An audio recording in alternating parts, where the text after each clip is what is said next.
It's 11 a.m. and we are flying from Sao Paulo to the tropical Rio de Janeiro, Brazil.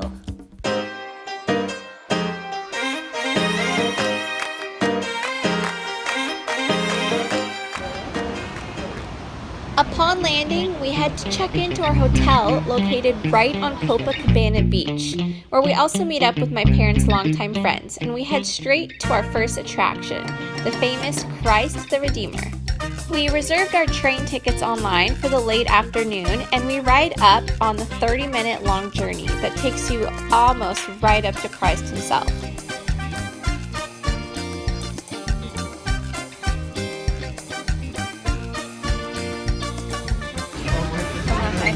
Hi guys. The views from all the way up here are stunning, but nothing compares to the 98-foot high statue, one of the 7 wonders of the world.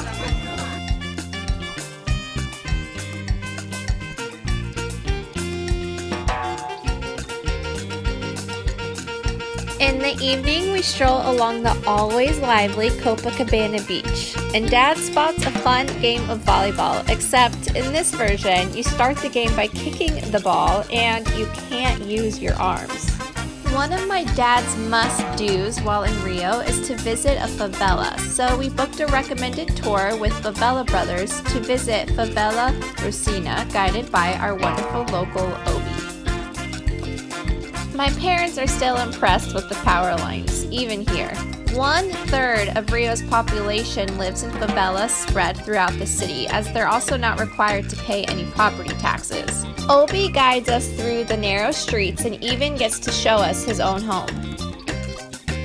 It has various levels and a beautiful view. Each home has water containers on the roof that are filled by the city each week.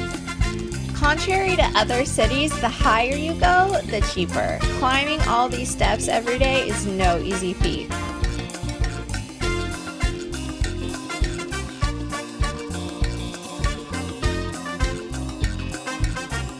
Every favela also has its community church, along with its own interpretation of the Last Supper. We stop for a quick bite to eat before our surprise show. Hello guys! Hello! Welcome to Favela da Rocinha, welcome to show Acorda Capoeira. So capoeira in Brazil in the world is a typical game, music, dance, party, culture and sports. It's a Brazilian cultural heritage.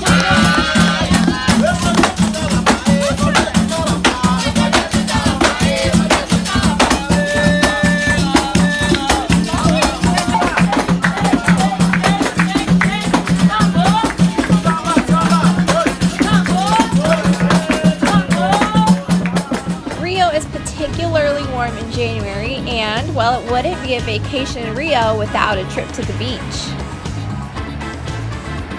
We cool off in the water before heading to Sugarloaf Mountain.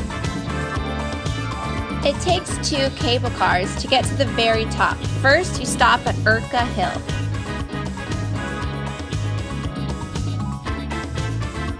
Alongside the views, you can find restaurants, drink stops, and a small museum here. We spend some time enjoying the nature before we jump on our second cable car.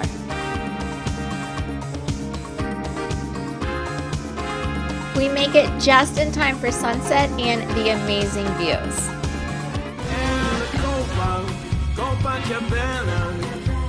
The hottest but north of Havana.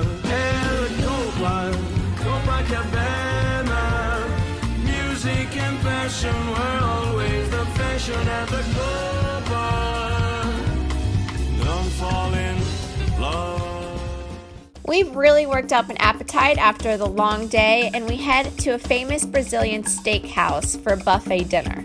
Here, everyone has a marker next to their plate. Red for no thank you, and green for yes when you're ready for a variety of meat. And we get to celebrate Mr. Biau's birthday.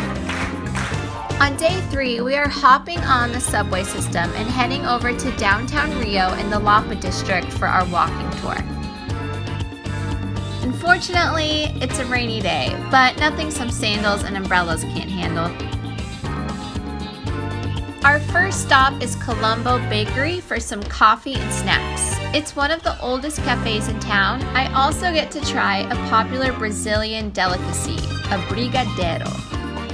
We continue through the historic neighborhood where we learn more about Brazil's history and visit its architectural buildings.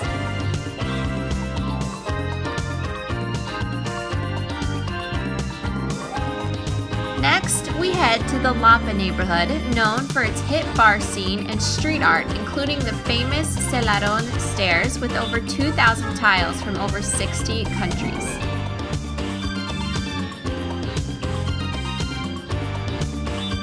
Finally, we visit the unique Metropolitan Cathedral of Rio that's shaped like a cone. This cathedral has 4 rectilinear stained glass windows that are 210 feet long from floor to ceiling. We are taking advantage of a non-rainy day and renting Rio city bikes to ride along the coastline of Copacabana and Ipanema Beach. We find a music concert, stop to admire the views, and cool off with some fresh coconut juice and end the day with traditional Brazilian cocktails. Copacabana, the hottest but north of Havana. Copacabana, music and passion were always the fashion at the